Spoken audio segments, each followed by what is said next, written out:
buku luar biasa lah. Bukan karena saya yang menerjemahkan dan menerbitkan ya, tapi kalau Anda nggak baca buku ini sayang. Ini ditulis oleh antropolog. Tetapi antropolog yang mempelajari psikologi, mempelajari filsafat, agama, nerabas-nerabas. Jadi dosen mengajarnya nerabas-nerabas, dibenci oleh dosen-dosen lain yang dari psikologi, dari antropologi, dari agama, dari filsafat. Buat saya satu kalimat, ini suatu pengalaman yang spiritual juga membaca buku ini. Tapi kita semua juga tahu di psikologi bahwa teori psikoanalisis adalah teori yang sudah dikunci ya di balik pintu dan udah nggak dipakai lagi dalam psikologi, dan lebih banyak dipakai oleh tetangga kita justru, yaitu adalah Fakultas Ilmu Budaya. Di psikologi kita lebih sering membahas mengenai hal-hal yang sifatnya itu adalah eksperimental dan laboratorium gitu ya, penelitian dalam laboratorium. Tapi sebenarnya insight atau wisdom yang didapat dari perspektif-perspektif alternatif seperti psikoanalisis dan juga eksistensialis yang ada dalam buku ini itu sesuatu yang sangat berharga. Jadi saya sangat setuju sama yang dibilang oleh Pak Wandi tadi. Ini sebenarnya adalah buku yang harusnya wajib untuk dibaca untuk anak-anak psikologi. Kita tahu Freud itu sangat terkenal dengan teori tentang perkembangan seksualnya ya, yang dari sangat kecil sampai tahapan oedipalnya ya. Tapi kita nggak tahu bahwa sebenarnya murid-murid Freud itu sudah banyak mengembangkan teori psikoanalisis itu ke banyak ranah yang sebenarnya mungkin sudah tidak sama lagi dengan teori seksualitasnya Freud itu. Nah itulah yang dibahas dalam buku ini, dan menurut saya itu kalian perlu baca gitu loh. Karena ini bukan hanya soal tentang psikoanalisis itu sendiri, tapi juga tentang bagaimana kita sebagai manusia itu selalu dalam kondisi yang akan mencari makna. Kita sebagai manusia itu kan hidup ini ya dalam suatu masyarakat dan dalam suatu budaya, dalam suatu hidup dengan berbagai macam lapisan masyarakat, dan di dalamnya terdapat berbagai simbol-simbol. Nah, mungkin ada nggak ya yang bertanya di antara kita, sebenarnya semua simbol-simbol ini, semua hal yang kita lihat dalam berbagai kebudayaan yang berbeda-beda itu, dalam agama, dalam macam-macam hal yang dalam masyarakat itu sebenarnya dasarnya itu apa sih gitu ya? Kenapa akhirnya orang begitu fanatis dengan agama misalnya? Kenapa ada orang yang begitu sangat menghargai pasangannya sampai dianggap pasangan itu seperti Tuhan dan sebagainya? Itu semua punya dasar kesamaan dari apa yang dibilang oleh Becker di sini gitu ya. Jadi sebenarnya manusia ini berada dalam suatu kondisi yang dia mengalami teror gitu. Dia berada dalam suatu titik yang mengandung dilema dari dua kondisi. Kondisi pertama adalah kita manusia, dan sebagai manusia kita punya keterbatasan secara biologis. Kita adalah makhluk yang kalau misalnya nggak makan kita mati, dan setelah makan kita akan, ini saya nggak usah saya filter-filter, nggak tahu kita akan masuk YouTube atau enggak ya, karena menurut saya pembahasannya nggak mungkin kita nggak menggunakan istilah-istilah yang cukup belak-belakan gitu. Kita berak gitu ya, kita juga BAB gitu ya. Dan seorang anak pada tahapan analnya itu, ketika dia menyadari dia berak dan dia mainan sama ee-nya itu, gitu ya. Itu sebenarnya anak sedang mencoba untuk menerka-nerka gitu loh, sebenarnya apa berak ini dan tinja ini gitu ya. Itu sebenarnya maknanya apa gitu. Dan di sini sebenarnya itu menandakan bahwa anak itu terbatas secara tubuhnya gitu. Anak itu punya raga yang ternyata saya menjijikkan gitu. Nah, tapi di sisi lain dia juga adalah makhluk yang simbolik. Sepertinya itu memiliki suatu hal yang agung gitu ya, memiliki keinginan untuk menjadi lebih daripada dirinya sendiri. Nah, kita berada dalam ketegangan dari dua kondisi itu gitu. Nah, menurut Becker, berdasarkan dia membaca banyak mengenai psikoanalisis Otto Rank dan juga dia kombinasikan dengan eksistensialismenya Kierkegaard, kondisi kedua di mana kita ingin meraih makna diri kita, yaitu atau kita menjadi makhluk yang simbolik itu, makhluk yang memiliki makna dan memiliki arti di dunia ini gitu ya. Itu adalah kondisi penyangkalan terhadap kondisi pertama. Kita membutuhkan diri kita yang simbolik itu untuk melampaui diri kita yang ragawi itu. Dan kita mendapatkan yang simbolik ini dari mana? Dari orang lain, dari masyarakat, dari budaya. Oh, bahwa kamu sebenarnya tidak seragawi itu loh. Kamu punya kesempatan untuk bisa menjadi abadi. Yang paling klasik aja misalnya agama gitu ya. Kalau kita tahu agama Abrahamik gitu kan, Islam, Kristen, dan Yahudi, sesuatu yang umum untuk dikatakan bahwa setelah mati kita akan masuk ke surga atau neraka. Sehingga ini menjadi jalan bagi manusia untuk ternyata saya tidak sefana itu. Dan menurut Becker itu adalah kondisi penyangkalan terhadap kondisi ketertubuhan tadi itu. Haus akan kebutuhan-kebutuhan yang buat kita itu menjadi banyak yang tabu, tapi kita butuh itu. Gitu. Tapi kita bisa melampaui itu lewat simbol dan kebermaknaannya. Ya, agama itu kan simbol pada dasarnya ya. Kita langsung tahu ketika ada bulan sabit dan bintang, kemudian kita tahu ketika ada simbol cross, itu artinya apa gitu. Dan kita tahu akan seperti apa, praktek-prakteknya, tradisinya seperti apa, dan set of belief-nya akan seperti apa kita tahu. Gitu. Jadi itu adalah bukan cuma sekedar, oh ya saya punya membership, enggak, tapi lebih dalam daripada itu, dia menyelesaikan masalah kita, eksistensial kita. Teman-teman, siapa di antara kalian yang pernah mengalami pengalaman kematian? Naik pesawat tiba-tiba anjlok sekian meter ke bawah karena udara kosong. Atau naik bis mau sampai ke jurang. Nggak ada? Sayang sekali masih hijau ya kalian ya.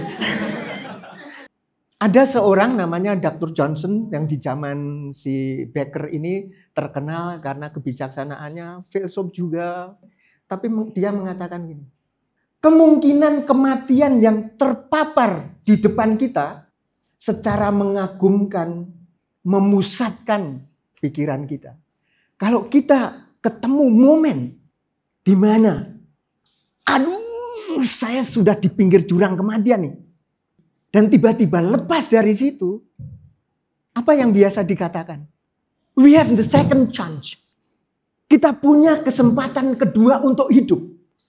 Yang jauh lebih bermakna daripada yang selama ini kita lewati. Nah, si Becker ngomong lebih lanjut.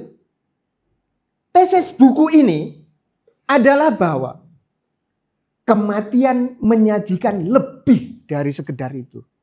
Jauh lebih hebat daripada ketakutan yang ditimbulkan oleh hal-hal lain. Kematian adalah penggerak utama aktivitas manusia. Untuk mengatasinya dengan cara menyangkalnya sebagai takdir bagi kita. Mau kuliah kek, mau jadi komisaris kek, mau jadi editor kek. Di baliknya itu ada penyangkalan terhadap kematian dan keinginan untuk menjadi abadi. Terutama lewat simbolisme. Caranya gimana menyangkal? Dosen menyiapkan presentasinya sedemikian rupa agar bagus, mahasiswa mudeng dengan baik, ya kan? Lalu dosen bisa mengatakan, hidupku bermakna. Karena aku telah berjasa memberikan pengetahuan yang berguna untuk mahasiswa. Suami bekerja sebagai editor, naik pangkat ini itu, jadi direktur, pensiun pun masih diperpanjang, kemudian dijadikan komisaris. I am fulfilled. Karena aku telah membawa kehidupan untuk keluargaku sedemikian dan mempunyai dampak juga kepada masyarakat. Penyebaran ilmu ke Indonesia juga jalan. Jadi mestinya aku masuk surga. Mudah-mudahan kalau ada. Gara-gara kematian itu tadi, saya mencari keabadian lewat delivering values kepada orang lain. Saya berusaha menciptakan makna kebermanfaatan bagi orang lain, dan ketika itu terjadi, I'm fulfilled. Oke deh, aku boleh mati, tetapi sekurang-kurangnya aku akan abadi di kenangan mereka sebagai orang yang pantas mendapat pujian. Nah, pertanyaannya adalah, ya udah, memang kamu sudah delivering itu, tapi kamu mati. So what? Kemana semuanya itu? Dan untukmu setelah mati itu apa? Orang agama mengatakan, aku masuk surga, Pak. Ya kalau ada. Nah, filsafat cari itu, filsafat ketuhanan. Mencari alasan-alasan untuk adanya Tuhan. Kausa prima misalnya. Segala sesuatu di dunia ini sejauh teramati, itu ada sebab akibat. Sesuatu disebabkan oleh yang lain sebelumnya. Dirunut-runut, lah sopo penyebab pertamanya? Tuhan.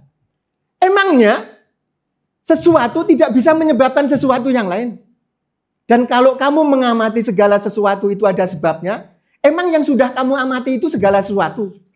Ya kalau tiba-tiba nanti something ada yang bisa mengadakan dirinya sendiri, omongan mengenai kausa primamu kan akan hancur juga. Nah, di sini pentingnya nanti filsafat, psikologi ketemu. Jasanya psikoanalisis adalah menemukan subconsciousness dynamic. Mau perkara itu ditutup, tidak dipelajari lagi, itu ada dan itu memberi data penting sekali. So, kalau you neglect terhadap itu, pengetahuan kita mengenai manusia nggak akan seimbang. Jadi, kalau dalam mencermati tadi ya, yang dijelaskan di pertama dan yang sudah dijelaskan oleh Pak Wandi juga, kira-kira menurut teman-teman yang namanya denial ini udah menjadi sesuatu yang memang buruk atau menjadi sesuatu yang adalah suatu kondisi keniscayaan ya menurut teman-teman? Harusnya adalah yang kedua. Ya. Kita bisa menyangkal kematian itu dengan cara yang bisa produktif untuk diri kita. Kalau kita gagal atau kalau kita tidak bisa mengambil makna dari situ, itulah justru yang akan menjadi masalah. Kalau kita tidak berhasil melakukan penyangkalan terhadap kematian itu lewat makna-makna yang kita dapatkan dari simbol-simbol ini, itu justru yang akan menjadi masalah buat kita. Ada dua kondisi yang cukup ekstrim gitu ya. Tapi sebelum ke situ mungkin saya perlu menjelaskan dulu tentang kondisi yang namanya adalah transferensi.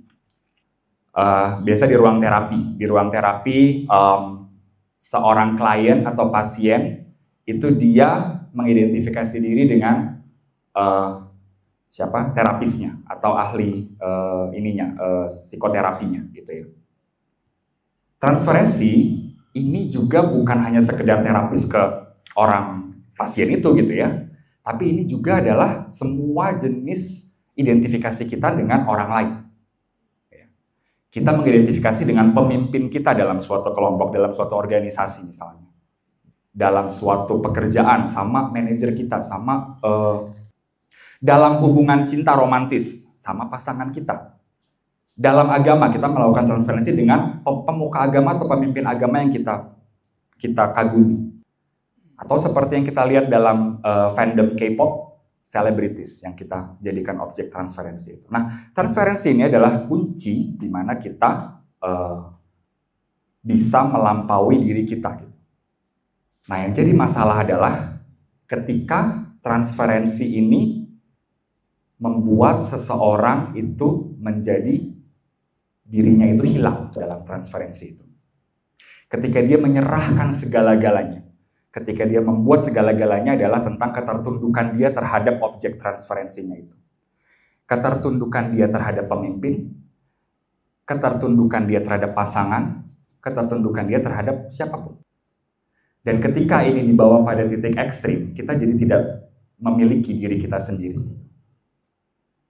Dan kita jadi memiliki hidup yang tidak diwarnai dengan individualnya kita itu siapa. Karena kita punya dua motivasi. Ya. Kita ingin hidup sebagai individu yang unik, tapi kita juga mau hidup sebagai individu yang juga punya menyatu dengan orang-orang yang lain itu, yang dimana itu dilakukan pada tahap transferensi tadi. Kita ingin menyatu dengan orang-orang di sekitar kita. Tapi kebutuhan akan keunikan kita akan hilang kalau kita menyerahkan segala-galanya pada yang di luar kita. Ini mungkin kelihatannya, masa sih ada orang kayak begitu, tapi kenyataannya banyak terjadi. Menjadi diri sendiri begitu berbahayanya, menjadi begitu menakutkannya gitu ya, maka kita menyerahkannya itu pada orang lain. Oh ya udah kan yang salah dia, berarti saya nggak bertanggung jawab. Itu sesuatu kondisi yang membuat diri kita merasa aman sebenarnya. Dan ketidakberhasilan dalam hubungan-hubungan romantis. Karena itu menurut Otto Rank yang ditulis dalam Becker di sini, itu suatu sumber kebermaknaan yang tidak sustainable gitu. Dan kalau kita terlalu banyak melekatkan diri kita pada pasangan kita misalnya, atau pada atasan atau pada apapun itu, kita berisiko kehilangan diri kita sendiri. Dan ini adalah sumber dari yang dibilang depresi. Itu satu ekstrim, kita menyerahkan semuanya kepada keluar gitu ya. Tapi ada ekstrim satunya lagi. Ketika individualnya terlalu besar, saya nggak mau menerima apapun yang ada di luar, saya nggak mau menerima transferensi. Saya mau versi dalam diri saya itulah yang penting, yang unggul, yang bagus.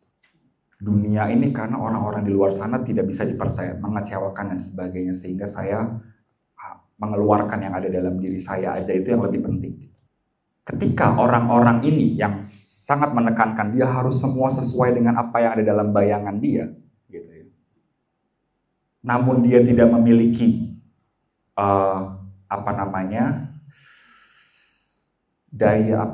pengalaman yang mendukung egonya dia itu. Maka yang terjadi mungkin adalah dia kehilangan kontak realitas. Dalam hal ini adalah orang-orang dengan kondisi skizofrenia. Kalau kita ngomongin skizofrenia gitu ya, sebenarnya teori-teori sekarang juga bilang bahwa dua simptom utama, gejala utama skizofrenia apa? Delusi dan halusinasi. Delusi, pikiran yang tidak sesuai norma dan sangat melenceng dari norma. Dan yang kedua halusinasi, melihat atau meraba, mendengar apa yang tidak bisa diraba, didengar atau dilihat. Dan ini sesuai dengan teori-teori belakangan ini yang bilang bahwa sebenarnya yang namanya halusinasi, delusi itu bukan penyebab dari skizofrenia, bukan, tapi itu adalah dampak. Justru dengan adanya delusi, yaitu dia menciptakan dunianya sendiri, dengan adanya halusinasi gitu, dia melihat apa yang seharusnya dilihat, tapi dia yakin bahwa itu adalah sesuatu yang nyata, itu dia sedang menyelamatkan dirinya sebenarnya. Kalau dia tidak punya itu, tidak punya semua pemikiran yang kita anggap sebagai ngaco itu, atau realitas yang mungkin kita anggap sebagai kamu halu gitu ya, dia tidak akan survive. Nah, jadi ada ekstrim satu di mana yang itu depresi, kemudian ada ekstrim lagi di mana itu malah menjadi skizofrenia. Nah, orang yang justru istilahkan di sini memiliki daya kreatif gitu ya, itu sebenarnya orang yang mampu menyeimbangkan gitu ya, antara dorongan di mana dia menjadi individu gitu ya, dengan dorongan dia menyatukan diri dengan orang lain dengan transferensi itu. Ini terjadi pada orang umum, ya. Mereka bisa biasanya untuk menyeimbangkan antara keduanya ini. Tapi ada orang-orang yang lebih lagi, yang punya creative power lebih, itu yang lebih dekat ke orang-orang skizofrenia sebenarnya gitu ya. Menekankannya individualitasnya dia, tapi somehow dia melakukan dengan cara yang sangat efektif. Itu dengan cara apa? Dia berkarya. Berkarya dengan versinya dia. Atau kalau dalam psikoanalisis klasik, kalian dengar istilah sublimasi gitu ya. Dia membuat karya yang mungkin tidak akan, kalau misalnya dia ngomong ini ke orang, dia nggak akan diterima, dan ini mungkin terlalu individual buat dia. Tapi ketika dia tuangkan itu ke dalam karya, itu akan menjadi sesuatu yang lebih bisa diterima, dan menjadi sesuatu yang bahkan mungkin bagus untuk society. Saya memang melihat bahwasanya Sigmund Freud ini begitu banyak mendapatkan kritikan. Memang kalau kita berbicara mengenai teologis, pastinya dia adalah seseorang yang sangat kontradiktif terhadap hal tersebut. Saya masih bingung menempatkan psikoanalisis ataupun psikologi disiplin. saya teringat dengan apa yang dikatakan Karl Popper, bahwasanya psikologi itu adalah sesuatu yang pseudoscience.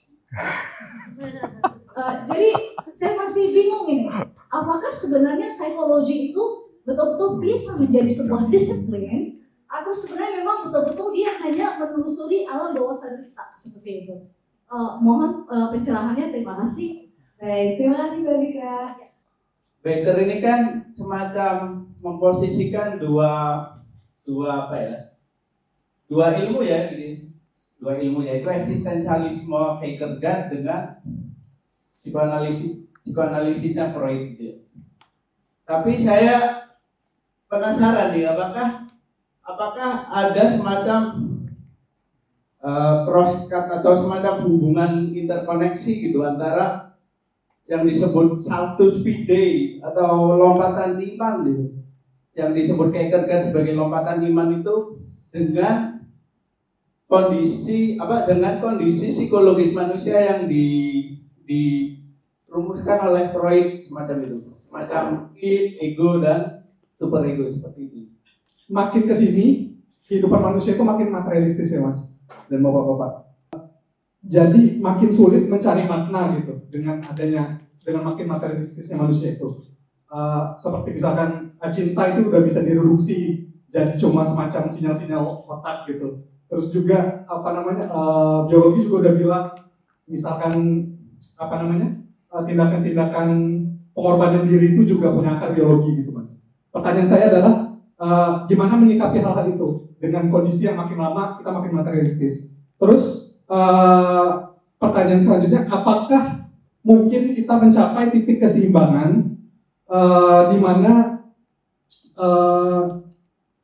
kesadaran akan kematian itu bisa jadi motivasi, tapi enggak menghasilkan dan tidak membuat kita terjebak dalam kecemasan ataupun jadi apatis dalam hidup.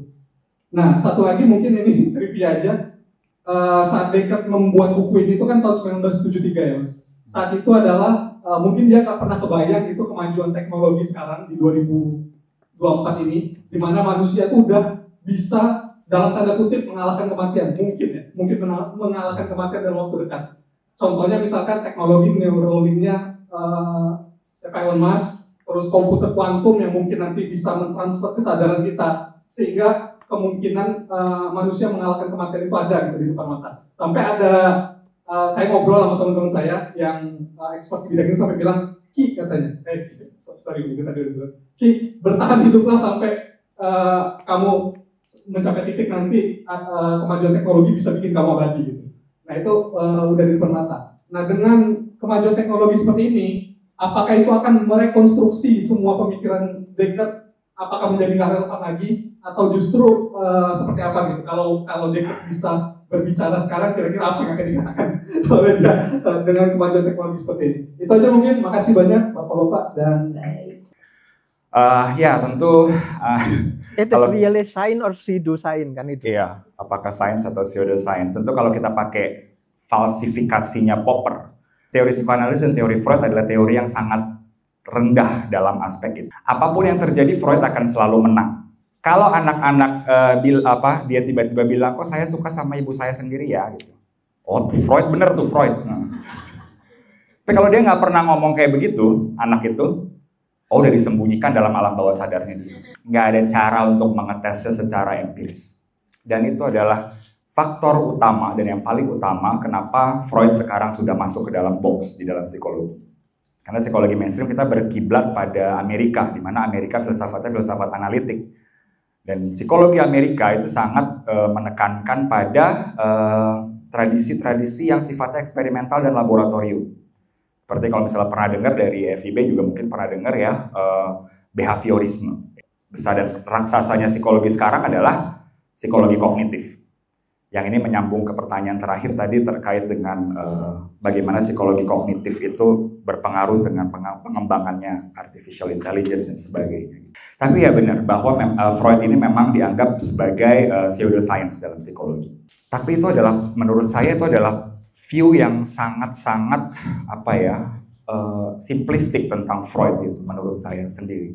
Oke, dia tidak bagus dalam kriteria falsifikasi, tapi insight koherensi dari seluruh teorinya itu. Dan bagaimana dia bisa menjelaskan berbagai fenomena sekaligus hanya dari satu psikoanalisis itu patut diacungi jempol Freud.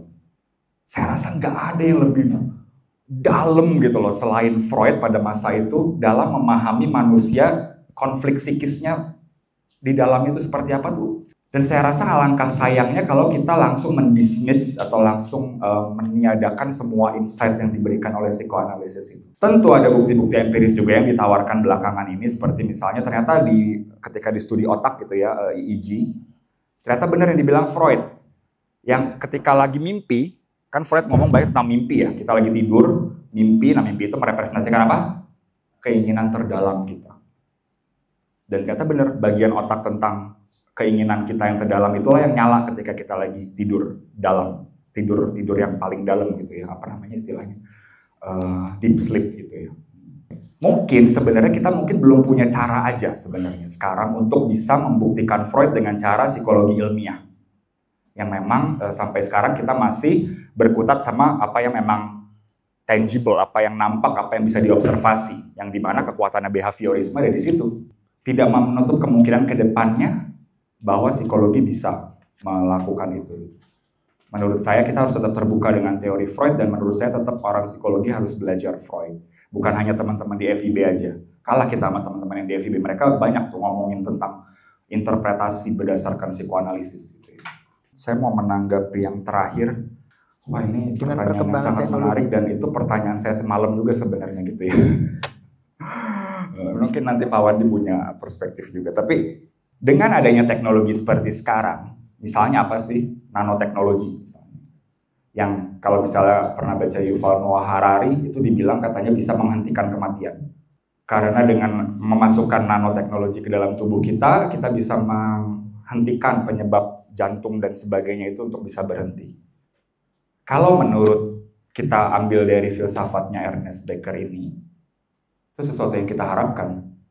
Itu sesuatu yang justru kita menghilangkan paradoks tadi bahwa kita adalah raga yang terbatas. Tapi orang-orang agama sebenarnya udah lama memperingatkan.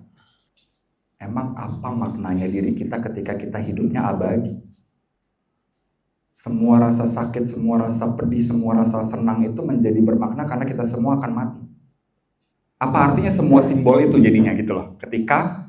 Tapi saya nggak tahu apakah para pencipta startup atau orang-orang di Silicon Valley dan di Sleepycon Valley di SCBD dan sebagainya itu berpikir sampai ke situ gitu. Saya nggak tahu. Karena seringkali pengembang teknologi ini memang tidak memahami etika dalam sosial itu. Gitu. Seperti misalnya yang dibilang Harari juga ya. Satu topik sendiri untuk diskusi mengenai ini. Iya kayaknya dia nanti mungkin perlu diadain lagi sama BEM kali tentang AI gitu, atau nanoteknologi dan sebagainya. Inovasi terus menerus tapi tanpa ada keseimbangan dari justice, dari etika dari segi harm untuk manusianya, jadi gimana? Kalau bayangin orang tua yang bisa membeli AI atau nanoteknologi untuk anak-anak mereka, atau mungkin dari awal anak mereka udah bisa direkayasa genetik dengan kecerdasan yang luar biasa misalnya. Mereka punya uang, mereka bisa melakukan itu, tapi bagaimana dengan orang tua yang tidak punya uang? Tidak bisa mengakses itu. Itu dimensi etika yang mungkin seringkali nggak dilihat. Tapi kita sebenarnya sekarang memang sudah tergantung dengan AI dan sebagainya ya. Kayak, coba deh seminggu terakhir, pasti buka ChatGPT kan? Buat kuliah. Dulu kita bertanya pada Tuhan di atas sana untuk kenapa ini semua terjadi, kenapa petir terjadi dan sebagainya. Sekarang yang kalian tanya adalah ChatGPT. Dan kalian langsung percaya kan semua dibilang ChatGPT. So in a way, it's a new God. Harari juga bilang agama baru nggak lahir dari ruang ibadah, agama baru lahirnya dari Silicon Valley katanya. Karena kalau di buku ini sebenarnya Becker menyarankan kita justru untuk terjun ke dalam ilusinya. Masyarakat modern seringkali udah menyadari bahwa mereka ketertubuhan, biologinya begini, dia akan mati sebagaimana. Dan mereka merasa bahwa yang lama-lama itu ya, yang ilusi-ilusi itu harus ditolak. Agama harus ditolak, semua harus ditolak gitu dan sebagainya. Tapi alternatifnya apa? Masyarakat modern kalau menurut Becker belum punya. Nah, karena masyarakat modern belum punya, maka tidak ada yang stabil gitu. Intinya sekarang ini yang jadi nabi-nabi tuh psikolog gitu. Iya benar ini dibilang ya, interpretasi terhadap buku ini gitu. Jadi yang psikologi nggak usah ketakutan kekurangan kerjaan, ini malah makin banyak gitu kalau di dunia modern gitu. Sekarang lihatnya psikoedukasi di IG atau di mana gitu ya, tapi itu tidak stabil kalau menurut ini. Mempsikologikan segala sesuatunya, membuat segala sesuatu dalam diri sendiri itu menjadi sesuatu yang tidak stabil kalau menurut Ernest Becker. Saya tambah ya, Popper ya. Popperian itu sudah kedaluarsa juga. Kenapa? Ya. Verifikasi dan falsifikasinya itu empiris. Dan empirik itu artinya pengalaman indrawi.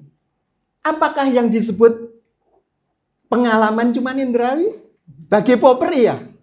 Bagi kita yang bergelut di intelektualitas, mestinya enggak dong. Satu. Yang kedua, ketika saya katakan Popperian sudah obsolete, itu diobsoletkan oleh siapa? Thomas Kuhn. Ya, everything bagi Popper adalah logic. Makanya dia menulis bukunya The Logic of Scientific Discovery.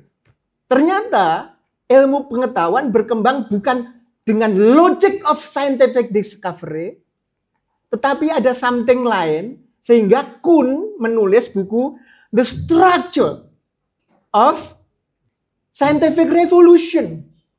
Dan dalam revolusi saintifik itu ternyata peran-peran psikologi ada. Di situ ada paradigm shift. Dan paradigm shift not only 100% scientific. Tambahan satu. Oke. Lalu keabadian, Mas. Sejauh sampai saat ini tidak ada yang bisa menjamin keabadian itu. Tetapi memperpanjang. Tetapi kalau umur mau Mas 90 tahun. Dan berhadapan dengan teror kematian itu bergetar. Lalu umur Mas ditunda tidak hanya 90 tapi 90 tahun. 900 tahun. Di akhir 900 tahun itu getaran Mas 10 kali lipat. Sudah diperpanjang 10 kali lipat kok masih ada itu teror kematian. Jadi prolongation is not obat terhadap teror kematian. Teror kematian harus dihadapi. Masuk ke tadi ilusinya, tetapi dengan penuh kesadaran. Yang saya akui, yang semuanya adalah konstruk. Budaya politikmu, konstruk. Budaya religiusmu, konstruk. Konstruknya para nabi. Nah terserah kamu sekarang mau mengkonstruk apa. Orang-orang yang kuat yang disebut heroik membuat konstruknya sendiri. Instead of aku ikut-ikutan komunitas, jam harus pakai jam yang harganya sekian miliar. Saya nggak pakai, hidup-hidup aja. Karena jamku ada di sini. Dan nyatanya setiap kali ada acara, saya paling nggak setengah jam sebelum acara mulai ada di tempat. Karena saya menghargai orang-orang yang datang. That is values. Apakah aku dihargai oleh karena jamku yang 5 miliar? Atau kehadiranku yang tepat waktu sekurang-kurangnya? So prolongation, Mas, is not obat. Itu malah memperparah. Jadi kalau bisa mati sekarang mungkin lebih baik. Becker menulis di sini. Semua pertentangan kita sama orang-orang lain itu karena kita terlalu yakin konstruk kita itu yang paling benar. Sehingga saya pantas menobatkan Mbak ini menjadi Kristen agar selamat. Hal yang sama, yang Islam juga ingin menobatkan Kristen jadi mualaf. Ya enggak? Karena percaya terhadap konstruk itu. Nah, tapi kalau you sadar teror kematian memunculkan kecemasan luar biasa, di mana you kemudian mencari makna, kesadaran ini akan merelativir peganganmu.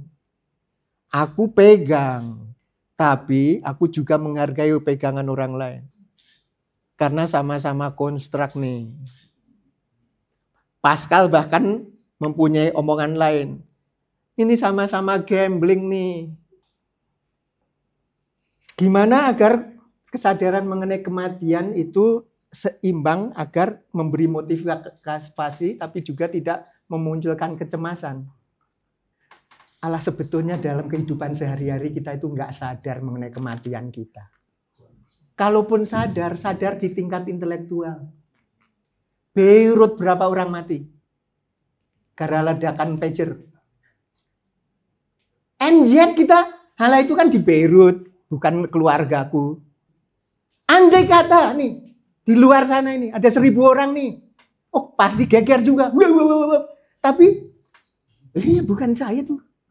Itu kan.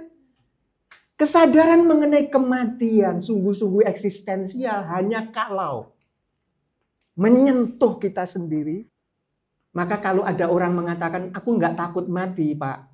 Omong kosong dia. Omong kosong. Karena sedang direpress mengenai itu. Itu akan muncul nanti pada saat-saat dia sendiri berhubungan dengan peristiwa di mana dia sudah hopeless untuk bisa menyelamatkan diri. Saya lebih tertarik mengenai orang-orang yang mungkin memiliki pemikiran suicidal dan semacamnya. Apakah di benak mereka itu apa yang terjadi gitu loh?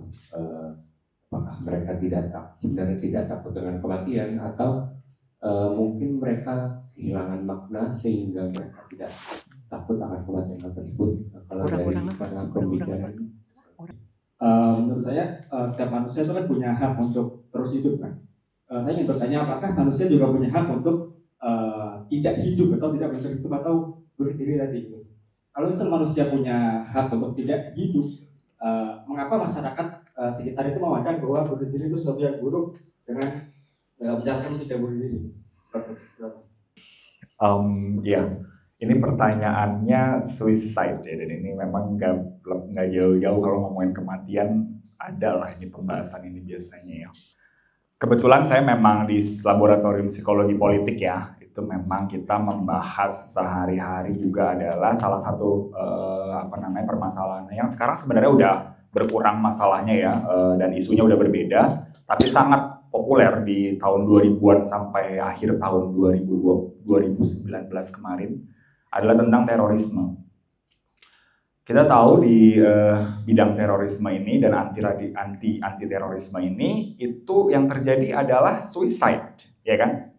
Ya, yaitu menghilangkan nyawa sendiri demi suatu yang lebih besar daripada dirinya. Tadi sempat disebutin juga sedikit tentang Bushido, ya.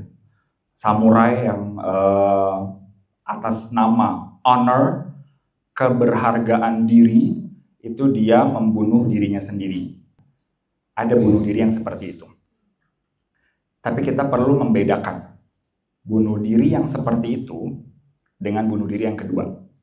Bunuh diri yang kedua yang sifatnya lebih klinis, dalam arti bagaimana dia tidak mampu menyelesaikan rasa takut dan teror akan kematiannya ini, itu yang lebih yang kedua, yang klinis. Ini adalah orang-orang yang bunuh diri karena dia lari gitu dari hidupnya. Dan itu tidak bisa disamakan dengan bunuh diri jenis yang pertama tadi. Yang satu, yang klinis ini, itu hadir karena dia teror akan kematian ini, itu dia tidak tahu bagaimana cara menyelesaikannya, dan itu membuat dia sangat overwhelmed akan teror itu gitu ya. Sehingga dia tidak punya pilihan lain, tidak punya jalan lain selain dia melakukan bunuh diri. Dan ini dibuktikan dengan teori-teori belakangan tentang bunuh diri, bahwa ketika orang sudah tidak punya makna lagi atau tidak punya tujuan alternatif apapun dalam hidupnya, kita secara umum biasanya punya satu atau dua gitu ya, atau bahkan ada juga orang yang punya banyak makna hidup, bidang makna hidup dalam hidupnya. Nah, orang seperti ini dia aman. Tapi ketika semuanya ini mati, maka kita akan masuk ke dalam gejala-gejala klinis, yang ujungnya salah satunya adalah bunuh diri. Karena menjadi diri sendiri begitu menyakitkan. Karena itu solusinya adalah lari dari diri itu. Tapi bunuh diri yang kedua itu justru adalah bunuh diri yang ketika dia udah punya makna di situ justru. Ketika dia justru udah merasa bahwa inilah yang sangat penting dalam hidup saya, inilah transferensi saya tuh ada di simbol yang di sini, dalam kelompok yang ini. Dan ketika itu terjadi, ide simbol tentang martabat para samurai, ide simbol tentang bahwa akan bertemu bidadari di surga, akan merealisasikan tujuan dari yang suci, itu akan membuat raga itu menjadi sesuatu yang tidak penting lagi.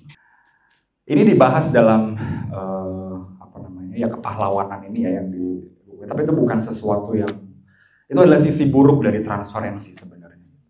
Tapi tadi Pak Wandi sudah mengatakan bahwa solusinya bukan kita menyerahkan diri kita seluruhnya kepada itu, tapi kita punya value kan, mengembangkan individuasi kita dan tidak menyerahkan segala-galanya kepada sesuatu yang di luar itu, untuk bersatu dengan yang di luar itu. Ada nggak sih tips untuk pada akhirnya kita ke poin yang ketiga gitu, untuk menghadapi ketakutan terhadap kematian ini? Silakan. Baik, kan sebetulnya omongan Becker ini tentang heroisme juga ya. Saya tadi cerita mengenai anak kecil yang rebutan nggak terima di nomor 2 kan, bukan?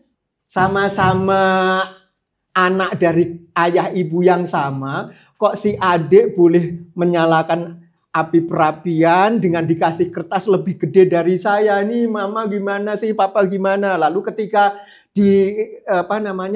dikasih yang lain, nanti sebelahnya gantian.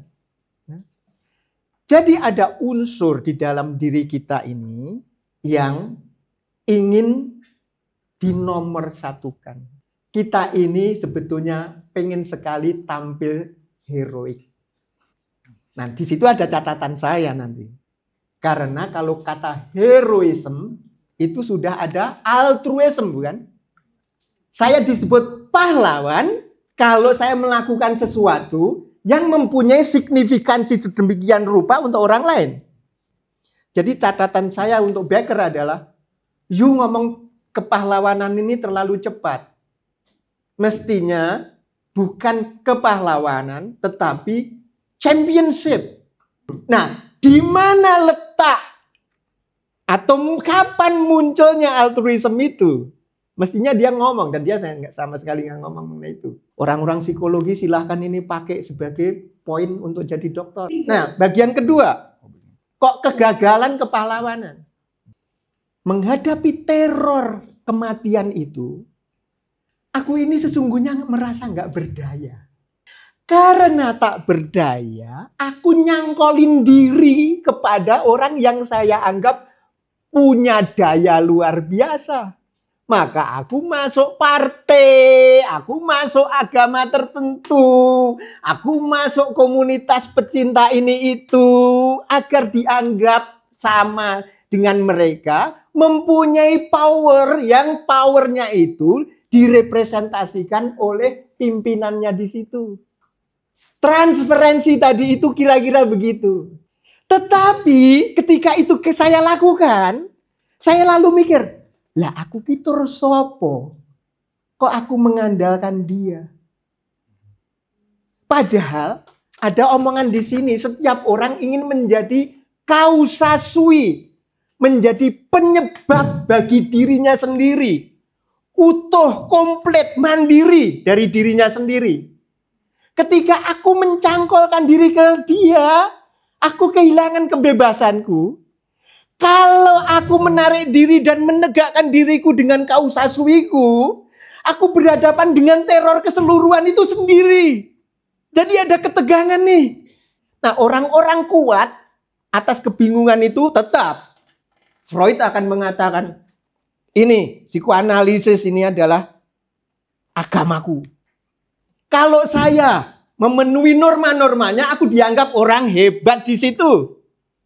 Justifikasinya datang dari situ. Nah, kalau aku menegakkan diri dengan independensiku menjadi kausa sui, siapa yang memberi justifikasi? Tadi maka saya katakan, gimana kita terhadap teror kematian ini menyikapinya dengan tadi not terlalu obses sehingga kita juga bisa rileks di situ. Satu, memilih cara orang-orang lain, mengikuti cara mereka. Ikuti aja budaya politik yang ada di Indonesia dan merasa aman di situ. Tetapi dengan menaruhnya di dalam tanda kurung. Aku memang ini, tapi aku tahu ini bukan satu-satunya, Rek. Nah, kalau ini ditangkap nih teman-teman, nggak ada itu perang pilkada aja ada kayak gituan gitu. Hah? Nah, gimana cara ini membawa ke kehidupan sehari-hari untuk mulai aja dari kita, orang-orang tua yang sebentar lagi mati berapa tahun. Saya membawa something yang penting sekali, saya tunjukin 2 buku. Wah, luar biasa nih. Ada buku apa lagi? Ini nanti jadiin diskusi juga oke. Oke. Ini justru menjawab pertanyaan. Ini menjawab pertanyaan. Judulnya Conscious Capitalism. Kebalik, Bapak. Oh, kebalik ya? Iya, Bapak. Biasanya aku memang kebalik-balik. Oh iya. Nah, ini dia. Penulis yang sama menulis buku Conscious Leadership yang merupakan eksplisitasi dari salah satu konsep yang ada di sini. Conscious capitalism, teman-teman, itu prinsipnya bisa digambarkan dengan segitiga. Tapi segitiga yang gede ini sesungguhnya memuat 4 segitiga karena ada segitiga begini. Di tengah segitiga yang ini adalah great purpose and core values. Yang sini leadership yang conscious terhadap yang di tengah tadi. Yang di sebelah sini, management and corporate culture yang conscious terhadap ini. Yang di atas adalah all stakeholders yang conscious terhadap tengah ini. Business yang dilakukan dengan semangat conscious capitalism itu lebih dicintai, trusted, sustainable, profitable. Purpose yang greater than kepentingannya si pendiri ini, isinya adalah kontribusi positif kepada masyarakat. Dia ingin sekali hanya menjual produk-produk makanan sehat organik. Core values-nya sedemikian rupa sehingga semuanya harus mendapat untung dari kegiatannya. 2 buku ini hebat sekali. Ya. Terutama untuk kalian yang akan menjadi pengusaha. Karena ketika you menciptakan usaha, jangan pertama-tama omong mengenai, aku mau usaha di bidang apa ya? Tetapi, apa tujuanku menciptakan usaha ini? Kalau tujuannya hanya self-centered, aku pengen kaya, ini itu, nanti kapitalisasi perusahaannya jadi segini, aku termasuk Crazy Rich, Depok. Misalnya, forget it.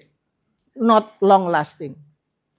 Dia cerita bagaimana di meeting-meeting dia di semua level, ketika berakhir meeting itu, ya, dia akan tutup dengan, ada nggak di antara kalian yang ingin memuji kawan? Kolega, karena sudah melakukan something yang kalian anggap signifikan dan penting untuk perusahaan kita. Nah, kalau konsep ini dipakai bahkan tidak hanya di bisnis, tetapi juga membangun keluarga, bahkan kuliah. Ini salah satu konsekuensi yang akan kita peroleh adalah kita nggak akan peduli lagi dengan FOMO. Kita akan menegakkan prinsip diri sendiri untuk mengatakan ini yang saya mau. Saya belum akan berhasil ngomong mengenai buku ini kalau kalian belum membeli. Ya kan? Dibaca atau tidak terserah kalian, beli dulu deh. Ya. Kita jadi sama-sama sadar semuanya, ya, bahwa sebenarnya semua ini kita lagi berjuang loh dalam hidup. Kita berada dalam teror akan kematian dan kita punya cara yang masing-masing untuk menyelesaikan terornya itu. Saya rasa satu poin ketika kita membaca buku ini adalah kita jadinya lebih bisa berempati terhadap mereka semua. Seringkali karena simbol itu begitu kita cintai, yang terjadi apa? Yang terjadi adalah simbol lain kita benci. Dan ini bukan cuma soal agama, untuk kehidupan sehari-hari apa misalnya. Ilah yang paling bagus. Kan? adakah kutipan yang paling ngena dari buku The Denial of Death ini? Silakan. Wih, harus nyari dulu dong. Mungkin ini nggak sepenuhnya persis, tapi ada satu section dibilang sebenarnya kita ini menjalani hidup adalah perjalanan untuk mencari ilusi yang terbaik untuk kita hidupi. Gitu. Ya. Betul. Kita mungkin menyadari bahwa oh ya pada dasarnya ini mungkin orang lain menganggap ini sebagai ilusi, atau mungkin pada dasarnya kita juga mendapatkan pengetahuan itu adalah ilusi. Tapi jika ilusi itu adalah sesuatu yang kalian cintai, ya jalanilah, nggak apa-apa. Saya rasa penting di sini Becker itu mengatakan bahwa kita jangan menolak ilusi gitu di sini. Justru kita harus menghidupi ilusi. Tadi saya menyebut Brian Greene ya. Ini fisikawan yang nggak percaya agama. Jadi dia memberi catatan yang untuk introduksi ini luar biasa. Saya akan mengikuti omongannya si Brian ini. Di akhir kalimatnya dia tulis begini. Saya sungguh bersyukur atas keberadaan manusia. Betapapun keberadaan itu penuh dengan kecemasan, betapapun keberadaan itu cepat terlupakan, tetapi misteri manusia sungguh agung. Dan memang kita itu pantas. Keagungan yang sedemikian rupa ini dari mana sih? Dan akan kemana? Silahkan dijawab sendiri-sendiri.